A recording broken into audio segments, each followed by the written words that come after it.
नमस्कार बच्चों, प्रेम विद्या मंदिर हिंदी हाई स्कूल से मैं लीला मैम, कक्षा 7 पाठ 4 स्वामी विवेकानंद के पार्ट 1 में बताया था इनके जन्म के बारे में और इनको कैसे आध्यात्म शक्ति बढ़ती गई और वो इनकी तरफ का ज्ञान सर्वोच्च कसौटी तक मानने लगे। अब हम आगे पढ़ेंगे। रामकृष्ण परमहंस की महासमाधि के बाद शिष्यों के नेतृत्व का भार नरेंद्र पर ही आया। तभी उन्होंने तथा उनके साथियों ने संन्यास का व्रत लिया। उसके बाद स्वामी जी उच्च आध्यात्मिक ज्ञान की प्राप्ति के लिए हिमालय की ओर चले गए। कई वर्षों तक वे तप, तपस्या और चित्त शुद्धि की साधना में लगे रहे। वे सिद्ध महात्माओं की खोज करते और उनके सत्संग से लाभ उठाते। इस तरह वह कई वर्षों तक तपस्या में चित रहे और संन्यास व्रत ग्रहण करके हिमालय की ओर चले गए। सत्य की खोज करने के लिए उन्होंने सभी तरह के कष्ट प्रसन्नता से सहे। स्वामी जी ने स्वयं कहा है कि मुझे दो तीन दिन तक खाना न मिलता तो अक्सर ऐसे स्थानों पर नंगे बदन सोया हूँ जहाँ की सर्दी का अंदाज़ा थर्मामीटर से भी नहीं लग सकता था। कितनी ही बार शेर, बाघ और दूसरे शिकारी जानवरों का सामना हुआ, पर राम के प्यारे को इस बातों का क्या डर। इस तरह किसी से वो डरते नहीं थे और आगे चलते रहे। पहाड़ से उतरकर बंगाल, संयुक्त प्रांत उद्यान, उत्तर प्रदेश, राजपुताना, मुंबई आदि का उन्होंने भ्रमण किया। जो जिज्ञासु जन श्रद्धावश उनकी सेवा में उपस्थित होते थे, उन्हें वे धर्म और नीति के तत्वों का उपदेश देते थे और जिसे विपदग्रस्त देखते यानी कठिनाई में देखते उसको सांत्वना देते थे।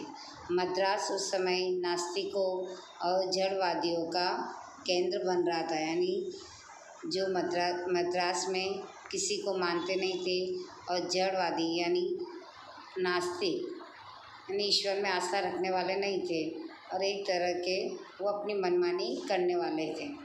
ऐसे अंग्रेजी विश्वविद्यालय से निकले हुए नवयुवक जो अपनी धर्म और समाज व्यवस्था के ज्ञान से बिल्कुल कोरे थे, यानी उनको कुछ भी ज्ञान नहीं था, खुलेआम ईश्वर का अस्तित्व अस्वीकार किया करते थे।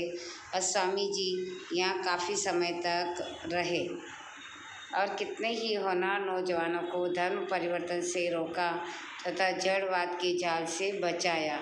वहाँ की जो संस्था थी उनसे और जहाँ वो परिवर्तन हो रहे थे, धर्म परिवर्तन, उनसे रोका गया, उनके जाल से उनको बचाया। कई बार लोगों ने उनके बाद वाद विवाद किया, उनकी खिल्ली उड़ाई यानी उनकी हंसी उड़ाई, पर वे अपने वेदांत के रंग में इतना डूबे हुए थे कि उन्हें किसी हंसी मजाक की तनिक भी परवाह न थी। धीरे धीरे उनकी ख्याति नवयुवक मंडली से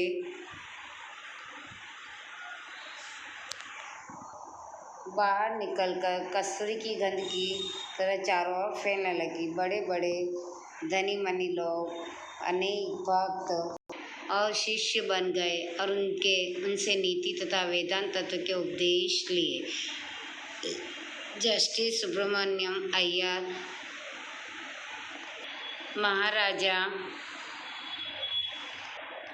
रामनंद यानी मद्रास के महाराजा खेतड़ी राजपुताना उनके प्रमुख शिष्यों में से थे।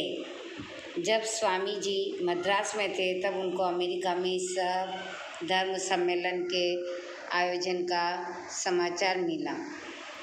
वे तुरंत उसमें सम्मिलित होने को तैयार हो गए।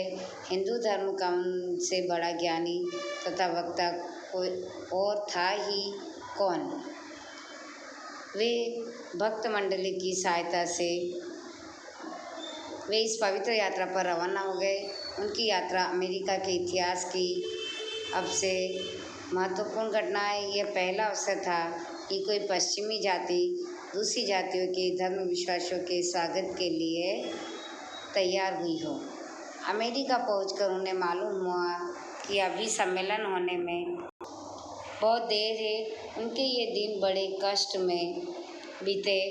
निर्धनता की यह दशा थी कि पास में ओढ़ने बिछाने तक को काफ़ी न था, पर उनकी संतोष वृत्ति इतनी सब कष्ट कठिनाइयों पर विजय हुई। अंत में बड़ी प्रतीक्षा के बाद नियत तिथि आ पहुँची। संसार के विभिन्न धर्मों ने अपने अपने प्रतिनिधि भेजे और यूरोप के बड़े बड़े पादरी और धर्मशास्त्र के आचार्य हजारों की संख्या में उपस्थित थे। पहले तो किसी ने उनकी ओर ध्यान ही न दिया, पर सभापति ने बड़ी उदारता से उनका प्रार्थना कर ली और वह समय आ गया कि स्वामी जी श्री प्रमुख से कुछ कहे।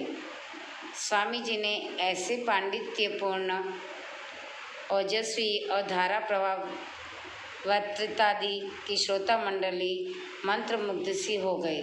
यह पराधीन भारत का हिंदू और अवस्था हो जाती है, ऐसी विद्वतापूर्ण भाषण किसी को विश्वास न होता था। आज भी उनके उस भाषण को पढ़ने से भावावेश की अवस्था हो जाती है। वास्तव में उसमें भगवत गीता उपनिषदों के ज्ञान का निचोड़े, उसका सारांश यह है। इस प्रकार उन्होंने जो भाषण दिया उसका सारांश नीचे दिया गया है, वो हम कल पढ़ेंगे। आज इतना ही। बाय बच्चों।